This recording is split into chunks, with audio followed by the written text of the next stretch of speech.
So, hi, it's Paul Green from the business community doing another one of our regular spotlight on interviews where we delve into the business life of a small business owner out there. And today I'm joined by Alex Isherwood of Service MOT Repairs. Hi, Alex. Hiya, how are you? Yeah, all tickety-boo here, mate. And you? Yeah, fine, thank you. Good, good, good. So, if before we sort of start asking you and prodding you and poking you, do you just want to introduce yourself and let people know who you are and what you do? Hiya. I'm Alex from Service MOT Repairs. We're a local garage based at Round Spinney Industrial Estate. We do basically what it says on the tin, really. All the services, the MOTs and general repairs for small cars, light commercial vehicles. Good name for a business, I guess, if it just says what it does on the tin. Well, So, this is it. so tell me, how did you get to where you are today then? What was your business journey that had you running a garage? Over the years, I've worked for various different national companies, running branches and sort of flagship branches and what have you for them. And when I left sort of one branch and went to another, or went from one company and went to another, people tended to follow me and the guys that were with us, because we sort of tend to sort of follow around together, rather than what name or company name was above the door. So it made absolutely no difference. So it was just a case of if I ever set up my own, I was always told that people would come and sort of work with us and support us along the way, and it's worked out like that. So when did you actually start the business? How long ago was that? It was November 2012. Okay. And what was that transition like? Was it as smooth as you expected, or did you have some unexpected things that you didn't see on the horizon? There was plenty of unexpected things that happened along the way. I had a business partner that was going to come in with us initially, and it never sort of transpired into sort of having any sort of money to sort of do that with us. So it obviously put an awful lot of stress on me and my family, but we got there in the end, and obviously we've kept going. We've been there sort of we're into our 10th year now. So No, excellent, good news, all good. And is it easy to find a venue for a garage? Because there's certain requirements, for doing the services that you do.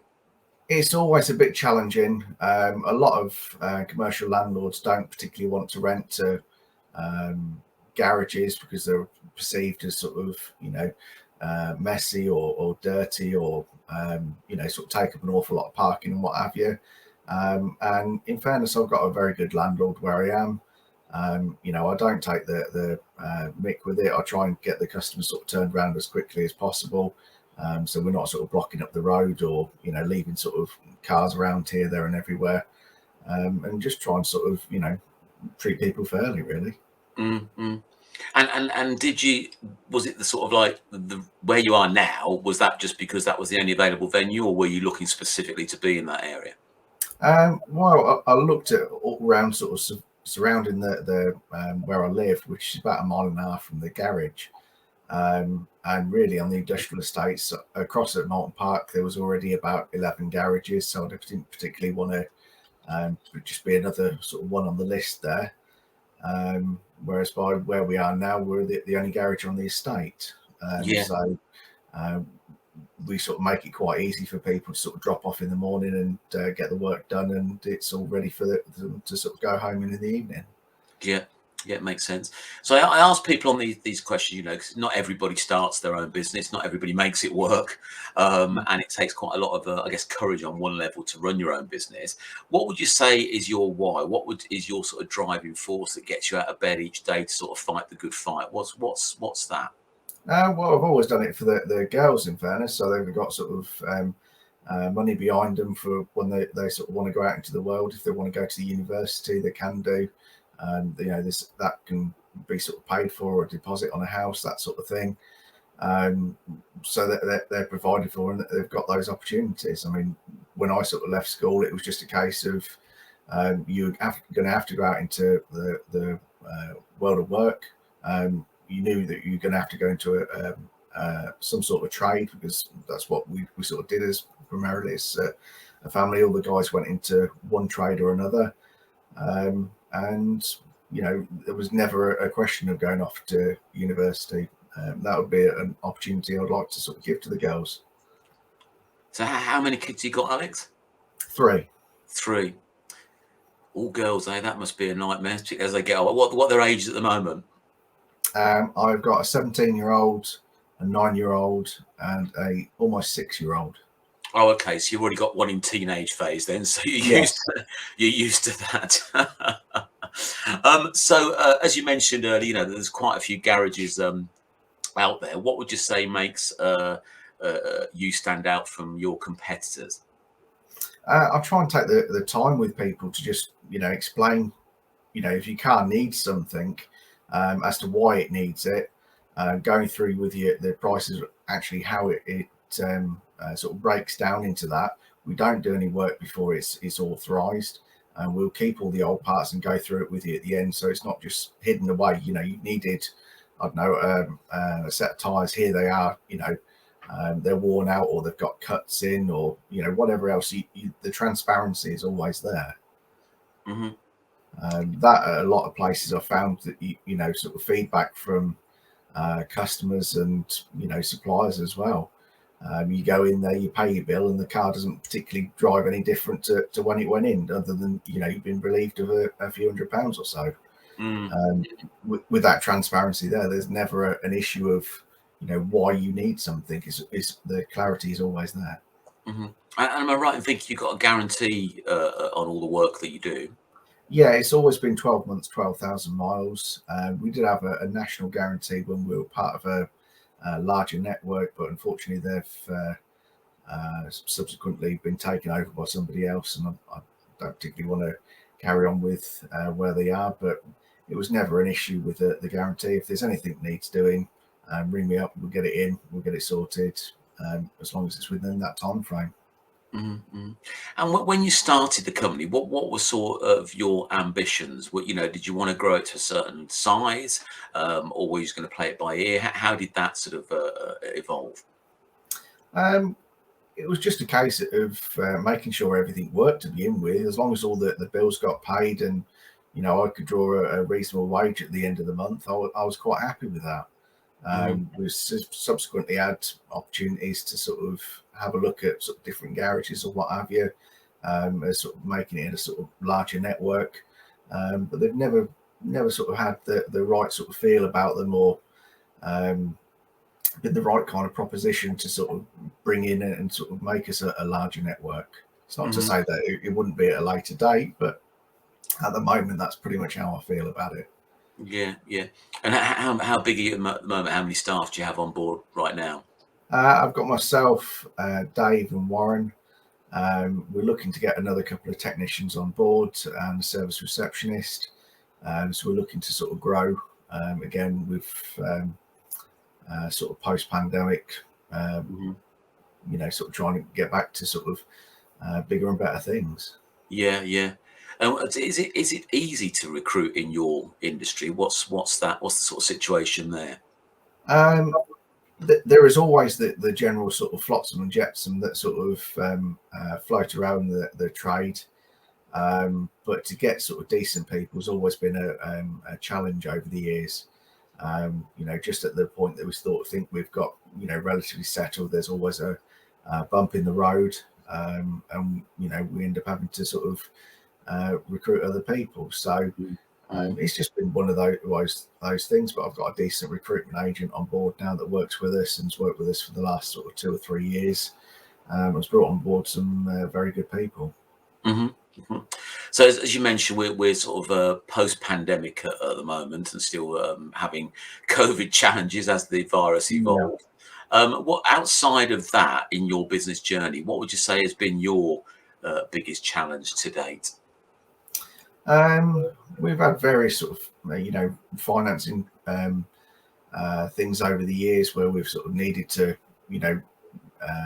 get hold of money to be able to grow. That's always been a challenge.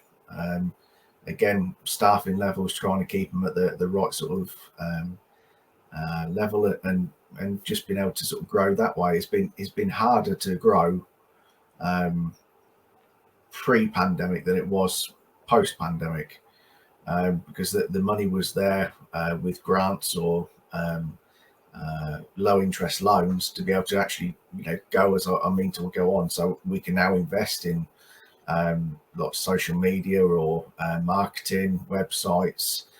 We're currently sort of refurbing the garage, and that's all stuff that it's great to do, but to have the money there to be able to just go, right, okay, we can go and do that. That's always been a challenge. Yeah. So how did the pandemic affect you? Did you have to shut down? Did you have to put people on furlough? How did that work out for Yeah, you? so we put the staff on furlough when it very first started. We closed for the first sort of 2 months of it. Obviously, we didn't know what was going to happen any more than anybody else did. But as soon as the announcements were sort of made, obviously everybody stayed at home as they should do. But the work turned off like sort of turning off a proverbial tap. So there wasn't really any option but to furlough the staff. I was able to sort of come back after a couple of months or so because we were getting sort of a little bit more demand, but there was enough for me and one other, and we sort of played it by ear until the sort of second lockdown, where we were starting to get to sort of pre-pandemic levels, and then the second lockdown came with it, and then it was what it was. The MOT extensions have obviously hit us the same as every other garage, so all those 6 monthly extensions that came in is now leaving everybody to do sort of 12 months worth of MOTs within 6. So it's very much sort of feast and famine from that point of view going forward, and that will take years and years for that to sort of come back. Yeah, it's very frustrating, isn't it? Very frustrating for a lot of businesses, I think, during this time. Hopefully, they're not going to stick us in lockdown again, but who knows what the rules will be going forward. It's very, very annoying on one level, but I guess stuff's got to be done. It needs to be done, but it is what it is. I think we kind of just need to just get on with it now, really. Yeah. I said this the other day to somebody. The small business world is quite a tough crowd. I think are quite resilient and quite adaptable. And for those that have received support from the government, I think that has helped certain sectors. I realise that not everybody has been lucky enough to get support in that way, but I just think I quite admire the tenacity and the determination of small businesses to sort of like battle on despite what's thrown at us.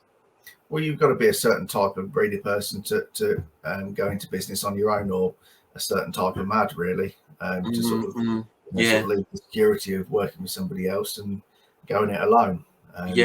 There's even fewer people that sort of manage to sort of do that long term. I mean, over the years, I've met many people that are sort of, they've come onto the networking circuit and disappeared just as quickly. Yeah, it does happen. It does sort of happen. Yeah, absolutely. So final thing then, Alex, given your business experience and from one small business owner to another, is there any top tip or top tips that you want to give anybody out there that might be either starting a business or finding it difficult or whatever? What do you think that tip would be for them? Just confidence, really. I mean, and believe in yourself, but also sort of trust your gut feeling. Many a times that we've sort of, gone to go for something, and if my gut feeling said no, we've gone and not gone with it. And in the end of it, ended up being proved right on it. So there's very much trusting your gut feeling. Yeah, good advice. Good advice. So that's it. Your ordeal is over, Alex. So thanks for joining me today, just to give us a little bit of insight into your business journey. It's always interesting for me to find out, the different routes that people take and the challenges they've had, and also, the advice that they give. So I appreciate that. So we'll end the broadcast there. Thanks very much. Lovely. Thank you.